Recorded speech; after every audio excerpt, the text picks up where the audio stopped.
Labor officials anticipate the double-digit unemployment rate will level off to some degree as the COVID-19 pandemic wears off and more employees return to work. Director John Pinder is pushing for more economic diversification and the creation of new careers. Again, we talk about having miles and miles of ocean that not has been fished, but we have to try and encourage Bahamians to get into fishing. More Bahamians need to get into fishing. I think there's a huge opportunity there financially if we do it the right way, rather than having sardine and tuna can in some other part of it shipped to the Bahamas. Maybe we have to look into more industries. I think that's where the money is, in creating industries that actually can process farming items, crops, process food coming out of the ocean, because for the most part there's too much chemicals being forced into in preserving meat and food coming out of other parts of the world.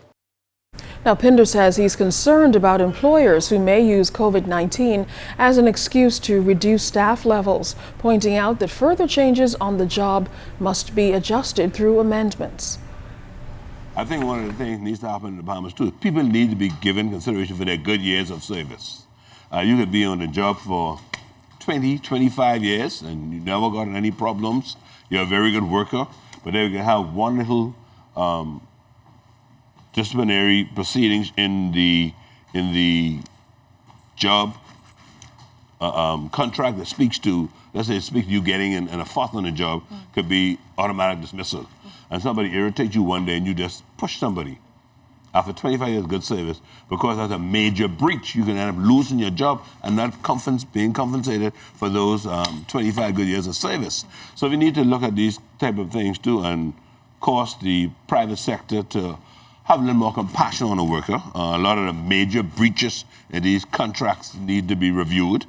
And this insubordination thing needs to be reviewed, because they normally like to use insubordination when they don't get rid of a staff, because they don't have to pay you if you've been charged with any major breach, and insubordination is one of those things. So I think it'd be good for the private sector to sit with the government, and when we make some amendments to the Employment Act, we address some of these breaches that they have as major breaches. And not all the time a major breach has to go to the worst penalty. You can have several penalties for major breach. It could be demotion, it could be withholding of increment, it could be deduction in a salary, it could be suspension without pay, but they go straight to termination, especially if it's a good worker and get rid of. And some of the banking institutions will do this. Senior banking institutions will do stuff like that. One little breach or something like that, they get rid of it. And then we need to also cause the private sector to stop outsourcing Bahamian jobs to other Caribbean countries. Because it baffles me how we have some of these consultant people coming into some country trying to tell us how to better our economy, and their country economy ain't doing nothing.